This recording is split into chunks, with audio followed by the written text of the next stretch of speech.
This week's portion is Vayigash, and in this week's portion, Yosef finally reveals himself to his brothers. And the Torah says that when he did that, he confronted his younger brother Binyamin, and they both started crying.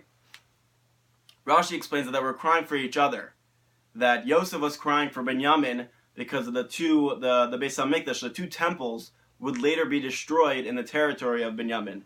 And Binyamin likewise was crying for the Mishkan, the tabernacle, that would later be destroyed in the territory of Yosef. So the Rebbe asks a simple question: why wouldn't they cry for themselves? Why were they crying for each other? For example, why would Yosef not cry for the tabernacle that would be destroyed in his own territory? And the same goes for Binyamin. So the answer is, and it teaches us a very valuable lesson, that when it comes to our own struggles, when we're in a situation, crying, all it does is it temporarily alleviates the pain. And it doesn't really do anything about it. It doesn't help. What needs to be done is something, action. You have to do something to get yourself out of that situation. Crying is not going to help.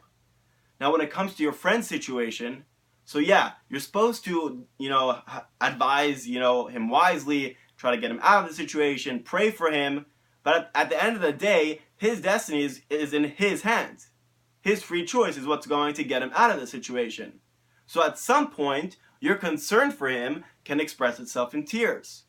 He's in charge of his destiny, not you. But when it comes to your own situation, crying does not do anything, and you have to actually take a step and do something. In fact, crying can make it worse, because sometimes we cry and we feel like we will fulfill our obligation. It shows that we care, and that's all we have to do. And we don't end up doing anything about it. There's a sefer called Hayom Yom, and the Rebbe compiled it, and it's writings or sayings of the Friedrich Rebbe, the previous Rebbe. And in one of the days, it says that my revered father, meaning the Rebbe Rashab, writes in one of his letters, he says like this: one action is better than 1,000 sighs. And he goes on to say, our God is alive, and the Torah and its mitzvahs are eternal. Abandon sighing, apply yourself diligently to actual avodah, actual service, and God will be gracious to you. And to conclude with a story, there's a famous chassid, his name was Rabbi Yecheskel Fagin, more known as Chacha, and he was farbrengen with his students. And he was really good at farbrengen, and he got them, to tears. They all started crying about their spiritual situation, and he was telling them how they have to commit and they have to work on themselves.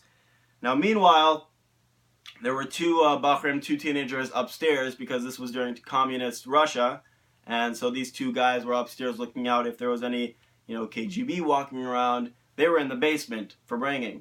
And so in the middle of the farbrengen, they came down and they said there's, some suspicious people outside. And so all of a sudden, immediately, all the students started, thinking, what should we do? Some people said we should all run and hide. Some people said we should take out newspapers as if we're not doing anything, Jewish.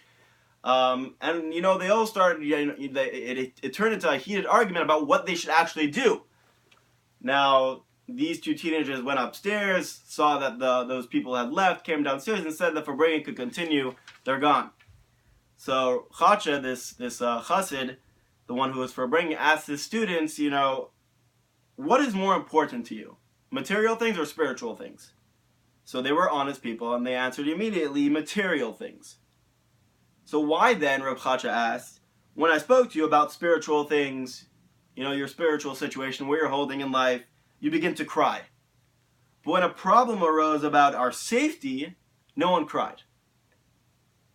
What would crying have helped? One of them asked. Something had to be done. Oh, so Reb Chacha said, I see.